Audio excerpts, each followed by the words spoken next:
Hi, Jules Cruise Companion. The first thing you do when you are traveling is choosing your itinerary. That is the most important thing. And when I am talking to people about how to plan an itinerary, I always suggest to go in a circle, that you are not going to be going from one point to another, backtracking and going crisscrossing over countries or parts of the world. But we could have a bigger conversation about that later.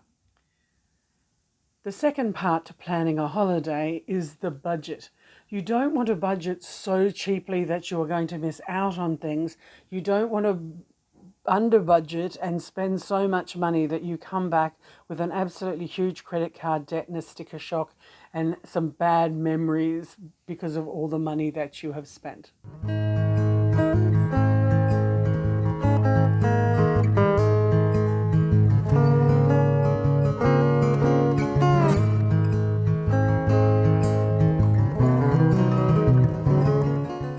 One ways that you can control your budget is knowing the currency, knowing the exchange rate, and knowing the fees and charges that you are going to occur when you exchange money overseas. Taking cash from your own country where there is a legitimate, transparent, regulated exchange rate is going to be very different to when you go to a country where it might be a little, shadier, or, you may be being ripped off because you're in a tourist area. So know your currency, know the exchange rate, and know what fees and charges are involved when you are exchanging money. Often you'll be tempted to exchange money when you're at an airport or a major train station. These are not the areas that you're going to get the best rate, and the fees and charges may be higher. So be more aware of that. If you are going to an ATM or you're using your card to purchase something at a store, it will come up, do you want the exchange rate done in the local currency or you want the exchange rate for your own bank? You want to choose the currency for your own bank, the exchange rate of your own bank, because that is going to be a more regulated, a cheaper option. And your bank may have a waiver of overseas fees and charges and exchange rates for exchange rates. So just make an inquiry about that. So when you are using your credit card, you will get the choice in local currency or your own currency. Always take it in your own currency. When you are getting your banking product in your home country and you are going to be travelling, you may want to investigate a card that does not have any international transaction fees. That could save you a little bit of money. And also when you are going to travel, notify your bank that there may be some unusual transactions happening, and so that they won't stop the transactions. So give the bank the heads up. It doesn't matter how long before, could be a few days, could be a few weeks before. The other thing in relation to that that's not related to money per se, but it is related to notification, it just dawned on me, DFAT, Department of whatever, Fair Trade and whatever, DFAT. Go onto the Australian government website and notify them if you are going to be travelling overseas. If there is a natural disaster or something of that nature, give them the basic itinerary. You don't have to give them addresses or anything like that. I still get notifications about Jordan, and the dates that I put in for that, have expired, but it is still current. They still send me alerts about any changes that are happening in the foreign countries. Sorry, that was a bit way out there. Let's get back to travelling and budget. So you can either go through a travel agent, and you can go and price at different travel agents to see if they can get you the best product or a best deal. Sometimes a third-party provider can have some add-ons like discounts, additional for land content. They may have fly free if you buy a cruise, but you've got to pay for it all up front. Or you can be an independent traveller and you set out your own itinerary and you plan your own legs and purchase your flights separately, etc. So there is two different structures of how you can budget for while you are travelling. If you are retired or have flexibility to do last minute deals, sometimes they do become really economical and very worthwhile. And being flexible with your dates. Often, if you're going to be traveling, make sure you don't travel around the holidays like for any country. So Easter, around the Hajj, around Christmas, around New Year, Thanksgiving, all those type of times at different parts of the world, the cost of travel goes up. When you are budgeting for your travel, you may want to have private transfers from airports to hotels and around countries, different nations, but other times you want to use public transport. You can use the local bus service. What I predominantly choose to do is use an organised one to get from the airport to the hotel and from the hotel to the airport, and anything in between that, that's when it becomes more flexible, and I use public transport or hire one of those day trip services where it'll take you to 2 or 3 different sites or antiquities from a central location. Signing up for membership or loyalty programs may be something that will work for you. It doesn't work for me because I always forget which one I've joined, and then you've got to do an X amount of spending to get the amount of loyalty points, etc. That is something that's never worked for me, but I do know a lot of people who it does work for, because they are really vigilant about their purchasing, especially if it's a rewards via credit card. Some people swear by low-cost air carriers. I particularly have never enjoyed them, especially because you are purchasing a low fare and then everything you want to do is added onto that. So your hand luggage, your checked luggage, your food, the seat allocation. I've only used it maybe once or twice, and it's never been a positive experience. But if that is something, if you are a light traveler and you just want to get away, maybe a low-cost carrier is one for you. When I'm looking for hotel accommodation, when I am planning my trips, I always go through something like Google or Hondo or last minute deals or something of that nature. And I go through and I use all the filters. I filter for things like the price per night, that it has bathroom facilities, private bathroom facilities. It has to have Wi-Fi all in my room, not just in public spaces. And the other thing I always do is get the breakfast. Even though I don't always eat the breakfast, it gives me an option that it is there, that I don't have to search for a breakfast before I start my day. And often you can take, something like a couple of boiled eggs or a bit of pastry or something away, and then you can nibble it through the day, so it just disperses the cost. So there are a couple of the ideas. The other thing I do with hotels is I look at Google and then I look around it to make sure that within a kilometre, 15 minutes walking distance, 15 minutes? Yeah, about that. That there is things like a convenience store, some restaurants, whether it's takeaways or any of that nature.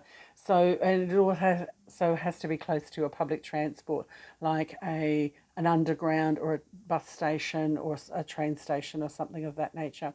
So Google Map is a fabulous way of orientating yourself before you get to a city. Then you can look and see, if there's a convenience store. Even if the convenience store close by to you is like a gas station or something like that, at least you have the opportunity to purchase snacks and drinks, etc. Don't forget to read the hotel reviews. I read both the good and the bad. Of course, I focus on the bad, and I'm looking for things like if there are no elevators, if they are noisy, what the bed linen was like, was there mold, how the attendants responded when there was a complaint. I look at those type of things on the reviews. Don't forget that some of the really cheap places, some of the ones in Vegas, for example, they will add fees and taxes. There's hidden costs called resort fees. So just because it may be advertised as $17 or $25, by the time that you finalize your bill, they could have added some additional fees. If you are on a really tight budget and you are going to be staying with friends, don't forget to sling your friends some money. Don't forget to not stay with your friends for a long period of time. You want your friends to remain your friends. So I always go by the old adage, staying with friends is like being with fish. They go off after 3 days. So don't push your friendships. You can save a little bit of money by couch surfing and staying with friends, but it might not necessarily be the best option for you. If there is a large group of you traveling together, or a large group of you that are meeting in one location, for example, coming from different areas, you may consider of hiring an entire apartment or an Airbnb or a house or a villa. What I find with Airbnbs though, make sure that they are close to decent roads and public transport. They may have this great vista, but the reason they have that vista is they're high on a mountain and you have to hire a car to get there. Another thing that people often do is have the timeshares. Every time I've had a timeshare experience, it is always in a location that is away from the main town areas. And I've had to hire a car. There have been no restaurants around, so I felt that I was driving all the time, going out for, to Denny's for breakfast, and then having to make sure that I had dinner before I came back to the resort. They were always beautiful buildings, always well appointed, etc. But I just found I just needed that additional a car to have that flexibility, and so that kind of counterbalances the saving of the timeshare, where you're having the cost and the stress of the hire car. Other things to consider when you are travelling to put into your budget is what your budget is going to be for eating. I choose to eat at local dining areas if I can, because if you're in a tourist area, there's going to be a premium on your food. And you may just have access to Western style foods, where if you're eating local, you might get a more authentic experience. You cannot leave home without travel insurance, so you need to budget for travel insurance.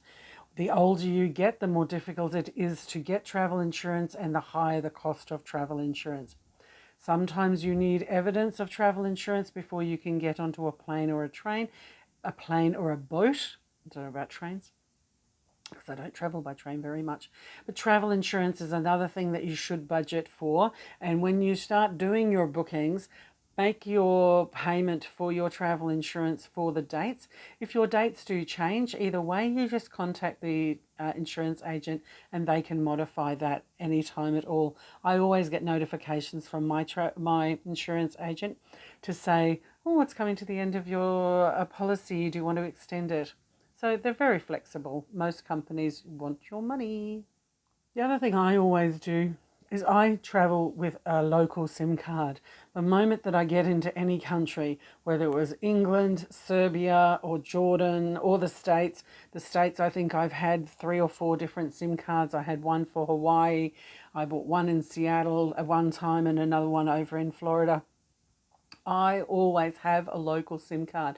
I carry with me 2 phones.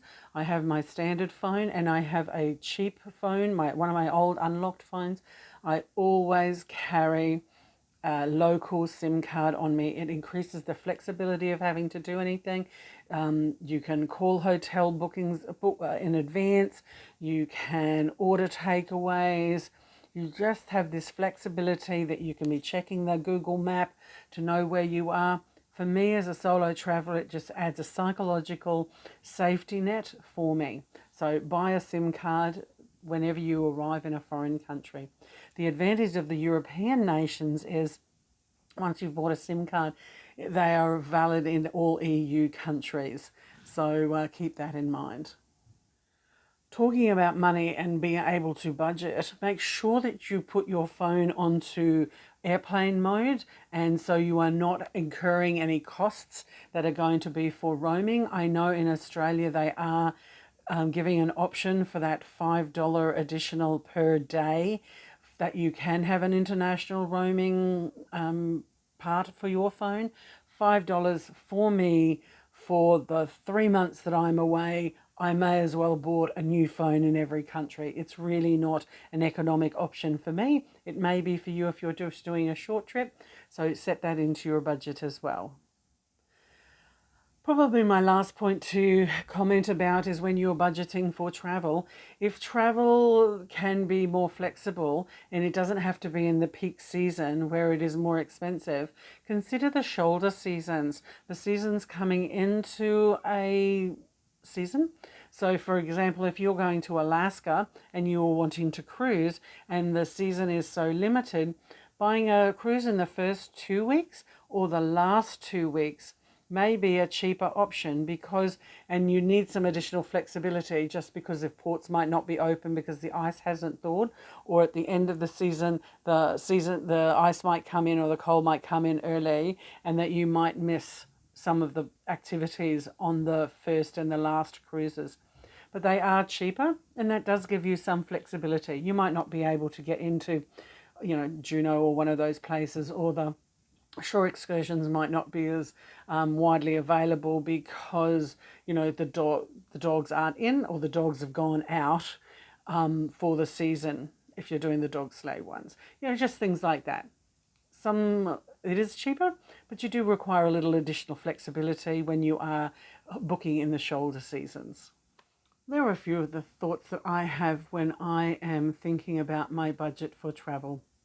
I also use an Excel spreadsheet, and I can keep a running total of what the costs are going to be, what the projected costs are, and then when I make the booking of what the actual cost is going to be. And within that, I also put in tips. It's just what I do. It may be helpful for you, it may be not. This is Julie Jules Cruise Companion saying stay safe, everybody, and happy travels.